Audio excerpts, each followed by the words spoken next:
Better, he said Mr Corbyn could be weeks away from an election in which he was unlikely to win a majority, allowing Boris Johnson to claim a mandate for the hardest form of Brexit. Mr Campbell was expelled from Labour after admitting he voted Liberal Democrat in the European elections. Attempts to close the gap in performance between poorer students and their classmates in secondary schools in England have stalled for the first time in 8 years.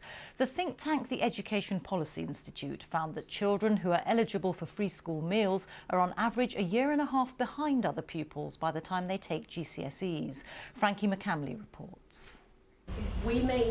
Tackling the gap in achievement between poorer pupils who are eligible for free school meals and their peers has always been a priority. In the last 8 years, analysis showed progress in closing the gap was slowing down to a point where it's now at a standstill.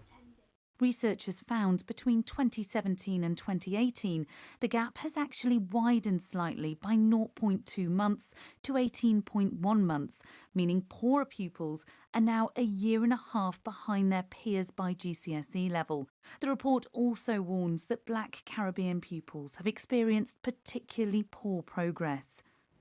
In parts of northern England, like here in Rotherham and also in Blackpool, researchers found some disadvantaged pupils were falling more than 2 years behind their classmates by the age of 16.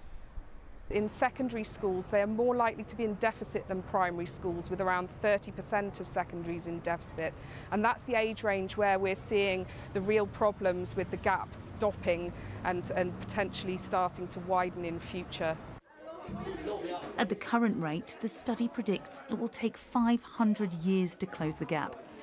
Some are blaming the stalling in progress on financial pressures. If we could have more funding, we could spend more money supporting some of the outside activities and provide not what we do in the classroom, but outside of the classroom, summer courses where the children aren't paying. At the moment, they have to pay because we can't afford to.